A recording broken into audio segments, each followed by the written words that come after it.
मार्गदर्शन साप्ताहिक समसामयिकी में बहुत बहुत स्वागत है आपका। हम आपके बीच में हैं। 12 नवंबर से 18 नवंबर 2022 के बीच में जो महत्वपूर्ण घटना हुई है देश विदेश में, उसके साथ खास बात रही है ये विगत सप्ताह जो हम बिताया है, उसमें दुनिया के एक बहुत बड़े संगठन का एक सम्मेलन हुआ G20 का। तो हमारी विशेष रिपोर्ट होगी G20 शिखर सम्मेलन के ऊपर। साथ में हम चर्चा करेंगे अन्य घटनाओं का भी, लेकिन पहले सुनते हैं उन समाचारों को जो सुर्खी में रहे हैं सप्ताह भर के। तो सप्ताह भर की सुर्खियों के साथ आपके बीच में है नैना पूजा जी। आंध्र प्रदेश के मुख्यमंत्री वाईएस जगनमोहन रेड्डी ने विशाखापट्टनम में आगामी 3 और 4 मार्च 2023 को होने वाले ग्लोबल इन्वेस्टर समिट 2023 के लिए लोगों का अनावरण किया। खास बात यह है कि 2023 में जो ग्लोबल इन्वेस्टर समिट, ग्लोबल यानी कि वैश्विक निवेश करने वाले लोगों का जो सम्मेलन है वह 2023 में होने वाला है विशाखापट्टनम में जी। भारतीय खाद्य सुरक्षा और मानक संघ ने भोपाल रेलवे स्टेशन को यात्रियों को उच्च गुणवत्ता पौष्टिक भोजन प्रदान करने के लिए 4 सितारा ईट राइट स्टेशन प्रमाण पत्र ईट राइट स्टेशन का प्रमाणन किया गया जी। केरल राज्य परिवहन निगम को देश में सर्वश्रेष्ठ सार्वजनिक परिवहन सेवाओं के लिए केंद्र सरकार का पुरस्कार प्राप्त हुआ। केरल बना केंद्र सरकार के द्वारा सर्वश्रेष्ठ सार्वजनिक परिवहन सेवा प्रदान करने वाला राज्य। 1973 में भारतीय महिला क्रिकेट संघ के पंजीकरण के माध्यम से भारत में महिला क्रिकेट की शुरुआत करने वाले व्यक्ति महेंद्र कुमार शर्मा का 75 वर्ष की आयु में निधन। 75 वर्ष की आयु में महेंद्र कुमार शर्मा का हुआ निधन जी। भारतीय मुक्केबाज मीनाक्षी ने अम्मान जॉर्डन में फ्लाईवेट डिवीजन 52 केजी वर्ग में रजत पदक जीतकर अपने एशियाई चैंपियनशिप का समापन किया जी। आगे उत्तर प्रदेश 2023 खेलो इंडिया यूनिवर्सिटी गेम्स आयोजन के तीसरे संस्करण की मेजबानी करेगा। उत्तर प्रदेश, खास बात है कि खेलो इंडिया यूनिवर्सिटी गेम्स 2023 की मेजबानी कर रहा है उत्तर प्रदेश, और यह इस खेल का तीसरा संस्करण है। इसमें लखनऊ मुख्य मेजबान शहर होगा, जिसमें देश भर के लगभग 600 एथलीटों का हिस्सा लेना तय किया। लगभग 6000 एथलीट इसमें सम्मिलित होंगे। संशोधित करते हैं 6000 एथलीट इसमें सम्मिलित होने वाले हैं जी। आगे डेमोक्रेटिक अटॉर्नी जनरल मौरा हिली को मैसाचुसेट्स का गवर्नर चुना गया, जिसने देश के पहले खुले तौर पर समलैंगिक गवर्नर के रूप में इतिहास रचने का काम किया है। यानी इसके साथ ही इनके गवर्नर बनने के साथ ही समलैंगिक गवर्नर के रूप में ये इनकी मतलब कहा जा सकता है पहले बने हैं यह जी। गोवा राज्य सरकार ने एक राज्य प्रायोजित तीर्थ योजना मुख्यमंत्री देवदर्शन यात्रा की शुरुआत की। मुख्यमंत्री देवदर्शन यात्रा की शुरुआत की गई है गोवा राज्य के द्वारा। आईसीसी बोर्ड ने सर्वसम्मति से ग्रेग बार्कले को दूसरे 2 साल के लिए कार्यकाल के लिए आईसीसी के स्वतंत्र अध्यक्ष के रूप में पुनः नियुक्त किया है। यानी ग्रेग बर्कले लगातार दूसरी बार आईसीसी के अध्यक्ष के रूप में अपना कार्यभार संभाल रहे हैं। सचिन बंसल समर्थित वित्तीय कंपनी नवी ने क्रिकेटर महेंद्र सिंह धोनी को अपना ब्रांड एम्बेसडर सचिन बंसल की समर्थित वित्तीय कंपनी नवी ने अपना ब्रांड एम्बेसडर बनाया है भारत के पूर्व क्रिकेट कप्तान महेंद्र सिंह धोनी को। संयुक्त राज्य अमेरिका के ट्रेजरी विभाग ने भारत को अपनी मुद्रा निगरानी सूची से हटाया है। खास बात रही है कि मुद्रा निगरानी समिति से भारत हटाया गया है अमेरिका के ट्रेजरी विभाग के द्वारा। भारतीय सेना ने वीर नारियों के कल्याण और शिकायत निवारण के लिए वीरांगना सेवा केंद्र नामक एक पहल शुरू की है। वीरांगना सेवा केंद्र नामक एक पहल की शुरुआत की गई है वीर नारियों के लिए, और ये खास उद्देश्य होता है उनके कल्याण और जो शिकायत निवारण है, इसके लिए ये सेवा की शुरुआत की गई है।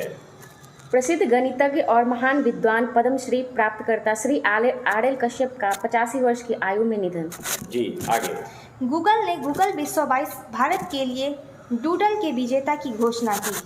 कोलकाता के श्लोक मुखर्जी अपने प्रेरक डूडल शीर्षक India on the centre stage के लिए भारत के लिए विजेता है।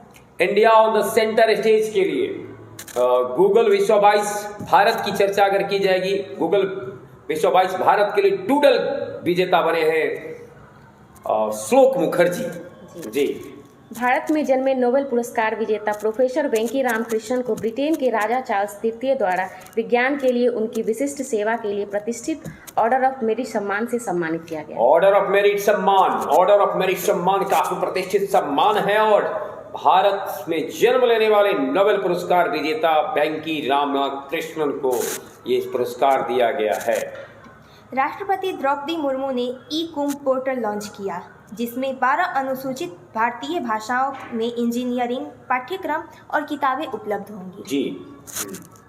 प्रसिद्ध साहित्यकार मधु कांकड़िया और डॉक्टर माधव हाडा को क्रमशः 2021 और 2022 के लिए 31वें और 32वें बिहारी पुरस्कार से सम्मानित किया गया। यानी 31वें बिहारी पुरस्कार 2021 के लिए दिया गया मधु कांकड़िया को, वहीं 2022 के लिए 32वां बिहारी पुरस्कार मिला है डॉक्टर माधव हाडा को।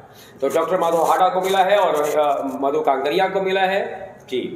विभिन्न संस्कृतियों के बीच सहिष्णुता का निर्माण करने और यह संदेश फैलाने के लिए कि सहिष्णुता समाज का एक अभिन्न अंग है, हर साल 16 नवंबर को अंतर्राष्ट्रीय सहिष्णुता दिवस मनाया जाता है। 16 नवंबर को अंतर्राष्ट्रीय सहिष्णुता दिवस विगत सप्ताह में मनाया गया।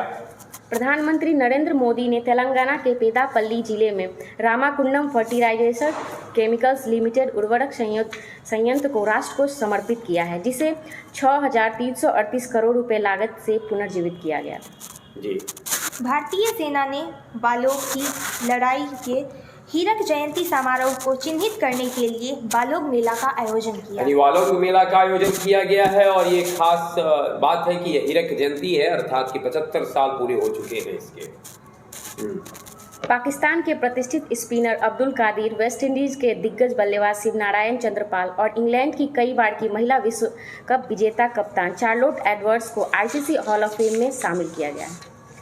All India rubber industries association ने रमेश केजरीवाल को अपना अध्यक्ष और शशि सिंह को वरिष्ठ अध्यक्ष चुना है।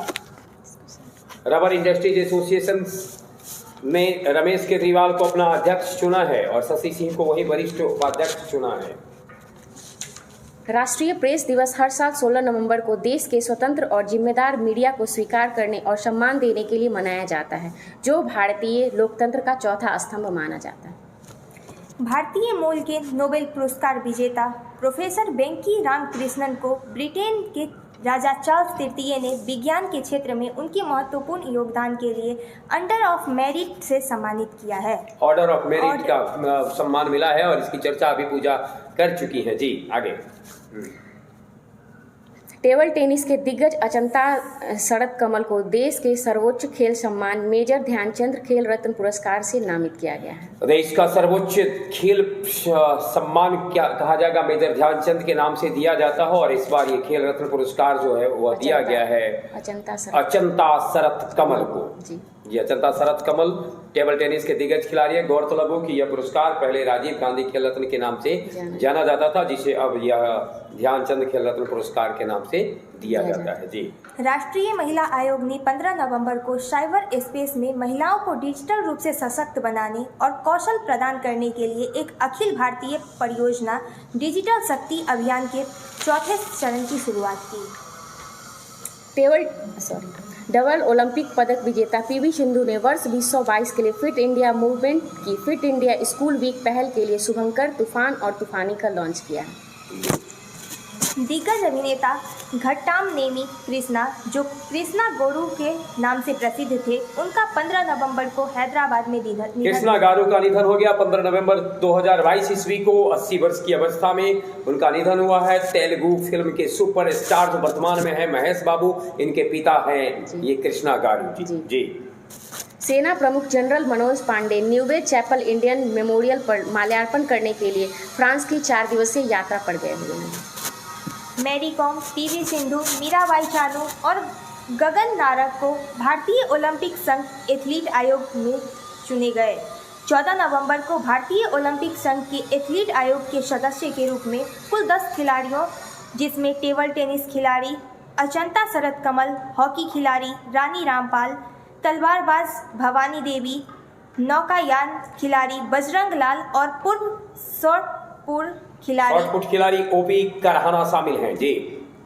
नताशा पर्कमुशर स्लोवानिया की पहली महिला राष्ट्रपति चुनी गई। खास बात है, नताशा पर्कमुशर स्लोवानिया की पहली महिला राष्ट्रपति चुनी गई है।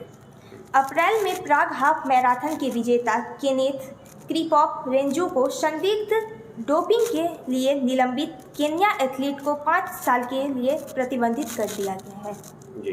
दक्षिण पूर्व एशियाई देशों के संगठन ने पूर्वी तिमोर के समूह के 11वें सदस्य के रूप में स्वीकार करने के लिए सैद्धांतिक रूप से सहमति व्यक्त की है। यानी पूर्वी तिमोर बनेगा दक्षिण पूर्वी एशियाई देशों के संगठन का हिस्सा जी। आईसीसी ने 13 नवंबर को 2024 से 2027 तक होने वाले अंडर 19 क्रिकेट के टूर्नामेंट का ऐलान किया है। श्रीलंका को 2024 अंडर 19 वर्ल्ड कप की मेजबानी मिली है। अंडर 19 वर्ल्ड कप की मेजबानी करेगा श्रीलंका 2024 में जी। और वहीं 2027 ईस्वी में इसका आयोजन बांग्लादेश और नेपाल संयुक्त रूप से मिलकर के करेगा। दक्षिण कोरिया के डेगू में एशियाई एयरगन चैंपियनशिप में महिलाओं की 10 मीटर एयर राइफल में मेहुली घोष ने स्वर्ण पदक जीता। सेना प्रमुख जनरल मनोज पांडे को 17 नवंबर 2022 को पेरिस में लेस इनवैलिड्स में गार्ड ऑफ ऑनर मिला। वह फ्रांस की 4 दिवसीय यात्रा पर थे। फ्रांस की 4 दिवसीय यात्रा पर गए मनोज पांडे को मिला है गार्ड ऑफ ऑनर अवार्ड 2022 ईस्वी में 17 नवंबर को। जापान की जगह भारत कच्चे इस्पात के दूसरे सबसे बड़े उत्पादक देश के रूप में उभरा है। वर्तमान में सबसे बड़ा इस्पात उत्पादक देश चीन है, जिसका विश्व के इस्पात उत्पादन का 57% हिस्सा है। चीन 57% के साथ विश्व में इस्पात उत्पादन में प्रथम स्थान पर बना हुआ है। वहीं अब इस कड़ी में जापान को पीछे करते हुए भारत दूसरे स्थान पर आ गया है।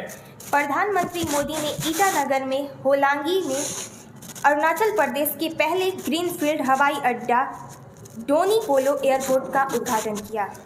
नाइट फ्रैंक की एक रिपोर्ट के अनुसार भारतीय शहर अर्थात हैदराबाद, चेन्नई और नई दिल्ली एशिया प्रशांत क्षेत्र में शीर्ष डेटा सेंटर बाजारों में से 3 रूप में उभरे हैं। 3 जो प्रमुख है हैदराबाद, चेन्नई और नई दिल्ली, इस तरीके से भारतीय शहर जो है सो नाइट फ्रैंक की रिपोर्ट के अनुसार टॉप 3 में से उभरे हैं। यानी टॉप मतलब जो शीर्ष हैं उनमें सम्मिलित हैं।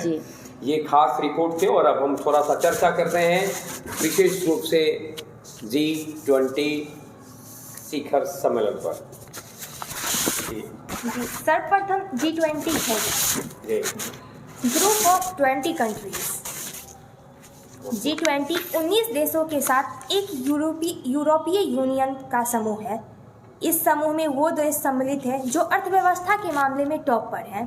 अर्थव्यवस्था के जो टॉप देश सब हैं वो G20 के हिस्सा है। हम बात करें इसमें शामिल देश कौन कौन है? France, Indonesia, Italy, Korea, Germany, India, Mexico, Australia, Brazil, Canada, चीन, रूस, सऊदी अरब, दक्षिण अफ्रीका, अर्जेंटीना, तुर्की, यूनाइटेड किंगडम, जापान, अमेरिका और यूरोपीय यूनियन। अर्थात 29 देश और यूरोपीय यूनियन के 27 देश। यानी अगर हम 29 और 27 की 19 या 27 19 और 27 जी 19 देश और 27 देश इसके आएंगे। तो इस प्रकार से यूरोपीय यूनियन के को अगर एक साथ माना जाए, एक यूनिट के रूप में देखा जाए तो इसको हम G20 कर सकते हैं। 19 देश के अलावा यूरोपीय यूनियन को अगर एक यूनिट ले लेते हैं तो। और इसका सम्मेलन अभी हाल में हुआ है जी। इसके बाद जो 2022 में इसका जो सम्मेलन रहा है उसकी खास बातें क्या रही है जी? 2022 में इसका आयोजन इंडोनेशिया के बाली में हुआ है। यानी बाली में ये सम्मेलन आयोजित किया गया। और बाली में जो ये आयोजन आयोजित हुआ, भारत की ओर से भागीदार कौन बने थे? भारत की ओर से वहाँ प्रधानमंत्री नरेंद्र मोदी, प्रधानमंत्री की भागीदारी की जी। यह G20 का 17वां संस्करण था। और ये भारत के लिए अहम इसलिए हो जाता है कि इसमें G20 शिखर सम्मेलन 2023 का जो मेज़बानी है वो भारत को मिली। यानी खास बात रही है कि बाली में हुए, इंडोनेशिया के बाली में हुए 2022 के का जो G20 शिखर सम्मेलन था उसमें भारत की ओर से प्रधानमंत्री नरेंद्र मोदी शिरकत किए। और वहीं इनको 2023 ईस्वी में होने वाले इसके शिखर सम्मेलन की मेजबानी भी सौंपी गई। अगले साल 2023 ईस्वी में भारत बनेगा मेजबान। ये कुछ खास साप्ताहिक चर्चा और कुछ है पूजा आपके पास? जी ऑनलाइन कुछ यानी कुछ और चलते चलते हम सूचना सुनते हैं करंट अफेयर। अमेरिका ने करेंसी मॉनेटरिंग लिस्ट से हटाया भारत का नाम। साथ ही अमेरिका के वित्त विभाग ने इटली, मैक्सिको, थाईलैंड, वियतनाम आदि को भी अपनी लिस्ट से हटाया है। Hollywood actor, voice over artist Kevin Conroy का 66 वर्ष की आयु में निधन हो गया। थाईलैंड में आयोजित एक अंतर्राष्ट्रीय सम्मेलन में भारत परिवार नियोजन में नेतृत्व के लिए एक्सेल पुरस्कार विश्व 22 प्राप्त करने वाला एकमात्र देश बना है। यानी अंतर्राष्ट्रीय सम्मेलन जो आयोजित हुआ थाईलैंड में, उसमें परिवार नियोजन के मामले में एक्सेल पुरस्कार विश्व 22 मिला है भारत को, और ऐसा पाने वाला दुनिया का एकमात्र देश है। 41वें अंतर्राष्ट्रीय व्यापार मेले का उद्घाटन 13 नवंबर को प्रगति मैदान में केंद्रीय वाणिज्य और उद्योग मंत्री पीयूष गोयल ने किया है। 14 नवंबर से लेकर 27 नवंबर तक चलने वाला यह मेले का theme vocal for local, local to global रखी गई है। Vocal for local, local to global theme से आयोजित हुआ अंतर्राष्ट्रीय व्यापार मेला 14 नवंबर से 27 नवंबर 2022 के बीच में चलेगा, और ये 41वां संस्करण है इसका। स्पेन के कार्लोस अलकराज एटीपी रैंकिंग में नंबर 1 स्थान पाने वाले सबसे कम उम्र के खिलाड़ी बने हैं। वरिष्ठ आईएएस अधिकारी गौरव द्विवेदी को सरकारी प्रसार भारती का सीईओ नियुक्त किया गया है। गोवा में भारत के 53वें अंतर्राष्ट्रीय फिल्म महोत्सव में स्पेनिश फिल्म निर्माता कार्लोस सौरा को सिनेमा में उनके उत्कृष्ट योगदान के लिए सत्यजीत रे लाइफटाइम अचीवमेंट अवार्ड से सम्मानित किया गया। सत्यजीत रे लाइफटाइम अचीवमेंट अवार्ड मिला है स्पेनिश फिल्म निर्माता कार्लोस सौरा को, और कार्लोस सौरा को ये पुरस्कार दिया गया है गोवा में 53वें अंतर्राष्ट्रीय फिल्म समारोह में। जी राष्ट्रपति द्रौपदी मुर्मू ने झारखंड के खूंटी जिले में उलीहातू गांव में भारतीय आदिवासी स्वतंत्रता सेनानी बिरसा मुंडा की प्रतिमा पर माल्यार्पण कर जनजातीय गौरव दिवस के रूप में 15 नवंबर को मनाने का निर्णय लिया है। और इसके साथ ही अगले साल से जब हम लोग इसे करेंगे तो जनजातीय गौरव दिवस होगा 15 नवंबर। वही गौरतलब हो कि झारखंड अपना इस दिवस जो है सो अपना स्थापना दिवस भी मनाता है। भारतीय क्रिकेटर सूर्य कुमार यादव का नाम आईसीसी मेंस टी20 वर्ल्ड कप T20 2022 की मोस्ट वैल्यूएबल टीम में इन्हें रखा गया है। सूर्य कुमार यादव स्काई के नाम से SKY सूर्य कुमार यादव क्रिकेट के आकाश में काफी तेजी से चमक रहे हैं, और उनकी चमक के कारण ही इस बार ICC men's T20 world cup 2022 ने जो मोस्ट वैल्यूएबल प्लेयर की टीम की जो रखा है उसमें उनको जगह दिया है। जी पूर्व मुख्य आर्थिक सलाहकार अरविंद बिरवानी बने नीति आयोग के पूर्णकालिक सदस्य। अरविंद बिरवानी वित्त मंत्रालय में मुख्य आर्थिक सलाहकार 2007 से 2009 तक कार्य किया था। भारत के पूर्व बास्केटबॉल कप्तान और अर्जुन पुरस्कार प्राप्तकर्ता अब्बास मुंतशिर का लंबी बीमारी से जूझने के बाद 16 नवंबर को इनका निधन मुंबई में हो गया। 16 नवंबर को 80 साल की आयु में बास्केटबॉल कप्तान और अर्जुन पुरस्कार से सम्मानित अब्बास मुंतशिर का लंबी बीमारी से हुआ निधन। और ये कुछ खास थे जो हमारे सप्ताह भर की रिपोर्ट थी। बने रहे हमारे साथ और हम आपके बीच में उपस्थित होते रहेंगे देश दुनिया की खबरों के साथ साप्ताहिक रिपोर्ट।